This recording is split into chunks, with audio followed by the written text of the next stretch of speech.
now I'm filling them, and I wanted to show you how I do that, so stay tuned so you can see what I do. Here I have a simple syrup solution, which is basically just a 1-to-1 ratio of water and sugar, and I add a little bit of vanilla. So it would be 1 cup of water to 1 cup of sugar. You bring it to a boil, so you put the sugar and the water together in the pot, stir it, and bring it to a boil, and then just take it off the pot and let it cool, and add a little bit of vanilla. I put that in a little squirt bottle so I can spray that on my cakes. So I have 2 5-inch lemon cakes here that I've wrapped in plastic. After I take my cakes out of the oven, I let them cool for about 10 minutes and then wrap them in plastic and let them sit. It keeps the moisture in the cake. Since this is a 5-inch cake, I have a 12-inch cake board and a little 5-inch cake circle that I tape to the cake board, which I will put the cake on top of here. I have a Wilton turntable. This one's really old and stained.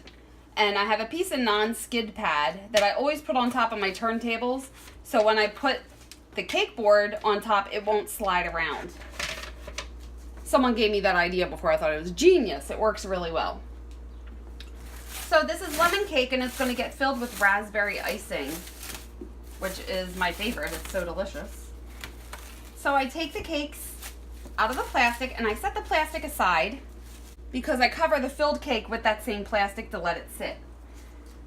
My cakes, when I bake them, they have this little lip over the edge because I like to bake them so it goes over top the cake pan because they come out higher. So I take scissors and I just cut off that little lip that's hanging off and let the scraps fall into the sink. You can eat the scraps. I try not to. They're delicious.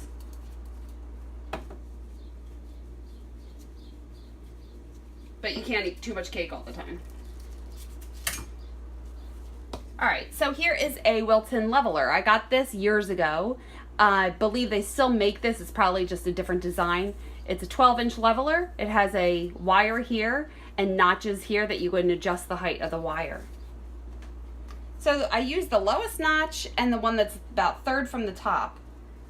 So I just saw it through.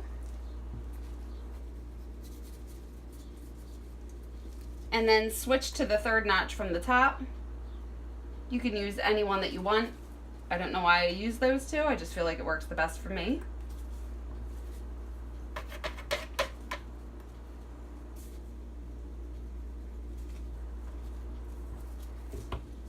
And take the scraps off, and you can make cake balls with these. You can crumble this up and mix it with icing, but I'm not making them today, so I'm just going to get rid of that.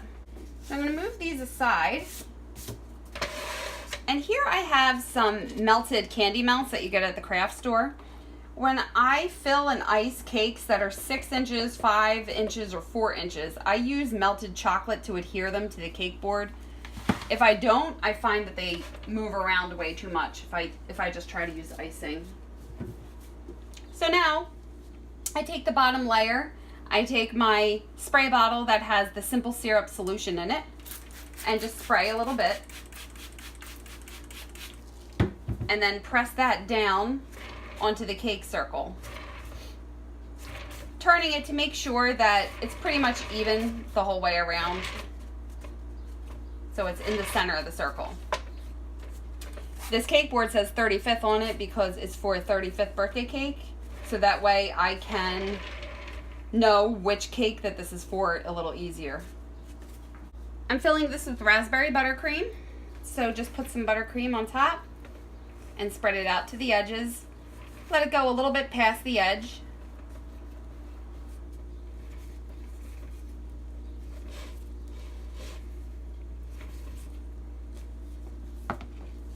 And then for these other layers, I spray both sides. So I flip it over and spray the bottom. And then I spray the top. Place that on top and press down. I rinse my hands because they get a little sticky. And then just start that again. So a little more raspberry buttercream.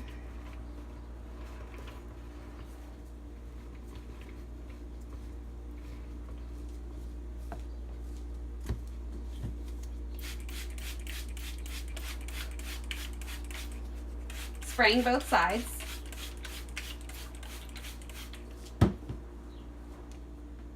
This simple syrup just really keeps your cakes moist. I find that since I've been doing it this way, a lot of people have given me a lot of compliments on how the cake tastes. A little more buttercream.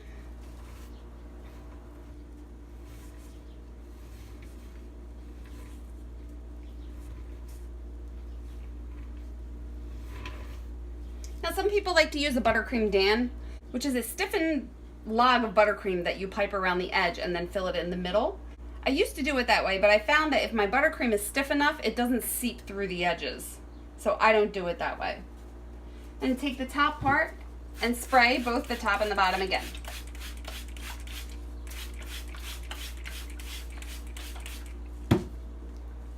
Press it down on top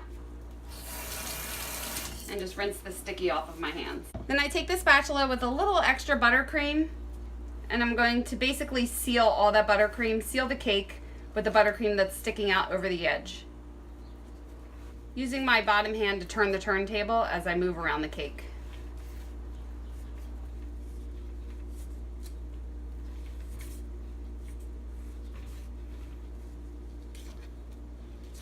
Adding a little more buttercream where needed.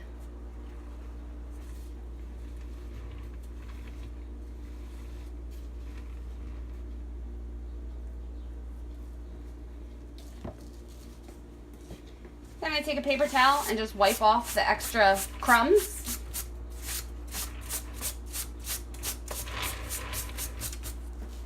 And then take that piece of plastic that was wrapped, that the cakes were wrapped in before, and just wrap the cake in that, making sure you totally seal it with the plastic.